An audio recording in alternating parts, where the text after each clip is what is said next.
Oke guys, kali ini kita bahas tentang dana darurat, teman-teman ya. Apakah perlu nih seorang trader punya dana darurat? Berapa jumlahnya dan fungsinya apa sih sebenarnya dana darurat tersebut kayak gitu. Nah, dana darurat itu adalah dana yang teman-teman sisihkan ya untuk kebutuhan darurat tentunya ya. Ya kebutuhan darurat kan banyak buat bayar anak sekolah atau misalnya kalau sakit gitu ya. Atau kebutuhan lain yang mendesak banget lah, yang nggak bisa ditunda kayak gitu ya, perlu dana darurat. Nah, dana darurat tuh ya fungsinya ya itu tadi buat dana darurat tentunya. Jadi kalau misalnya kalian nih, punya duit nih, terus dimasukin semua ke RDN. Nah, terus jadi saham kan. Nah, terus kalian butuh sesuatu. Mau nggak mau kan kalian harus ngambil tuh dari duit saham. Ya kalau misalnya posisinya untung ya oke-oke aja, tapi kalau posisinya lagi minus, nah, kalau posisinya lagi minus ya otomatis kalian harus cut loss karena BU butuh kayak gitu. Nah, itu adalah fungsi adanya dana darurat, biar kalian tuh nggak cut loss kayak gitu ya. Padahal saham yang, itu kalau ditunggu dikit lagi tuh bisa profit, nah karena butuh ya harus cut loss jadi rugi, kayak gitu teman-teman. Nah, itu fungsi dari dana darurat, fungsi utamanya kayak gitu. Nah, sebenarnya sih ya, dana darurat itu ada fungsi tersembunyi yang teman-teman itu nggak rasakan secara langsung, tapi ini berpengaruh pada potensi win rate dari trading kalian, guys. Nah, apa itu? Sebelum itu kita bahas, kita akan coba ya untuk kalkulasi, teman-teman ya.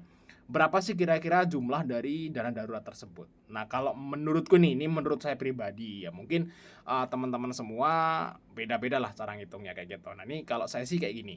Nah, dana darurat itu apa namanya?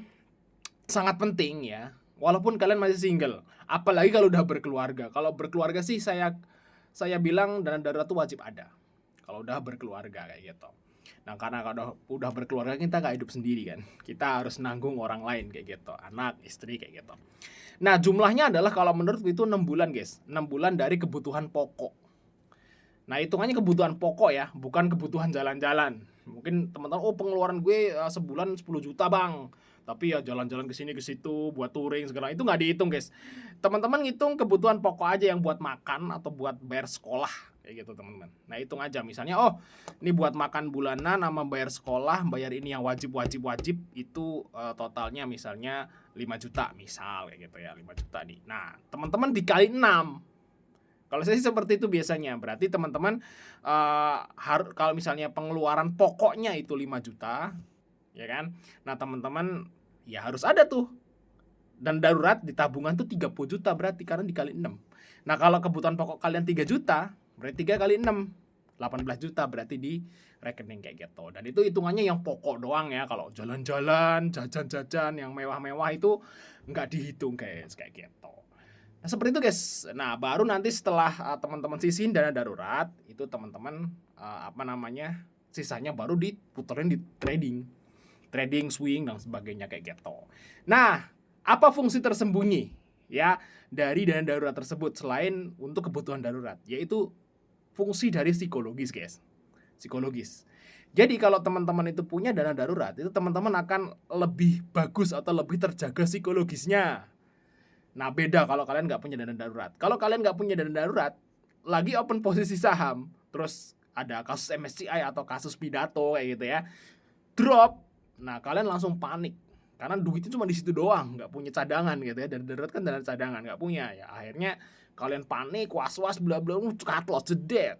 Nah, saat di cut loss naik. Nah, kejadian habis cut loss naik itu biasanya orang-orang yang all in nggak punya dana darurat. Nah, kejadiannya seperti itu. Tapi beda kalau misalnya kalian punya dana darurat. Beli saham turun ya karena kasus-kasus tadi yang di luaran kayak gitu ya. Nah, oh, ini kayaknya saya yakin banget seminggu lagi naik. Nah, udah hold aja. Masih ada dana darurat. Masih ada dana darurat. Jadi aman kayak gitu. Akhirnya teman-teman, saat teman-teman itu memutuskan untuk nyisihkan dana darurat, itu nanti win rate dari trading atau swing kalian tuh akan meningkat, guys. Kayak gitu sih kalau menurutku. Gimana menurut kalian, guys ya? Thanks udah nonton, sampai ketemu di video berikutnya.